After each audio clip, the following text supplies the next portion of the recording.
This was a rare opportunity that I got to paint a piece for my own house.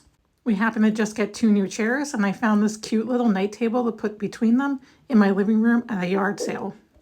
Once I got it home, I cleaned it really well and rinsed it after I cleaned it with White Lightning by Dixie Belle, which is a TSP-based cleaner that you use to prep for paint. Then I got out my Surf Prep sander, my 3x4 electric ray hooked to a vacuum, and I sanded off the entire top, smoothing it out when I was done and wiping off all that dust. Once I took it inside, I got out my Bonding Boss, which is an adhesion and stain blocking primer. You can see that I scuff sanded the entire piece before I'm priming it because it did have a really thick factory finish on it. I like to roll my primer because it goes on nice and smooth on the sides, and then take my brush and do any detailed pieces, including the edges. And I even rolled the inside just to make it a little bit easier on myself. The entire piece got 2 coats of thin primer, hours in between, and 24 hours later, I was ready for paint. I got out 3 of my Dixie Belle chalk paint colors, including this is Sandbar. Savannah Mist is my middle color, and then on the bottom will be Dusty Blue. I'm taking the Sandbar first, and I'm just putting it to about the end of the drawer, and then coming in with a new brush and a new color, and I'm going to gently blend them together so there's no severe line.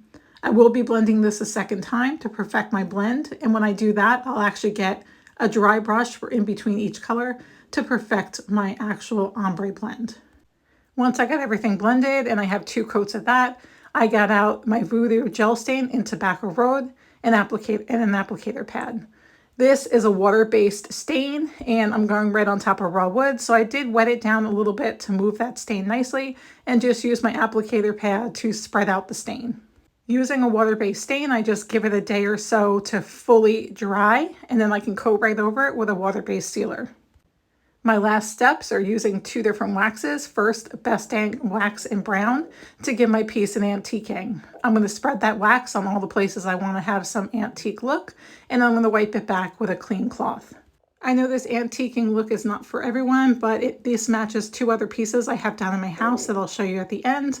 And eventually they're all going to be in the same room. So I have a vanity and I also have a cedar chest. Then one day I hope to be all in the same room, so I painted them all the same, including the brown wax.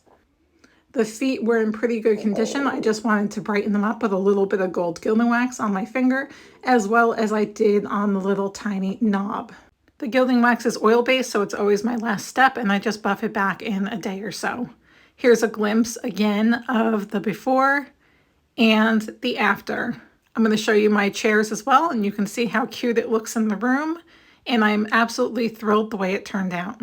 Now I'm going to show you the other piece, the desk vanity, and also the cedar chest. Thanks for watching.